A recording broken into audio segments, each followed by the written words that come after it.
புவி மீது நிலையாக அருள் செய்ய வர வேணுமே, நீ அருள் செய்ய வர வேணுமே.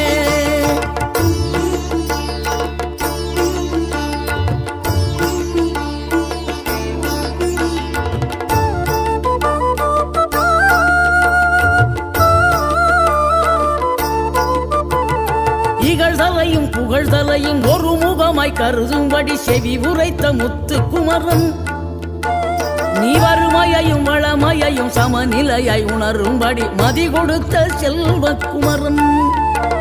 தடை 100 வந்தாலும் செயல் வெற்றியாக்கி தரும் தாராள குணம் கொண்டவன், நீ வலை வீசும் அறிவுக்கு தொலைவானவானாகி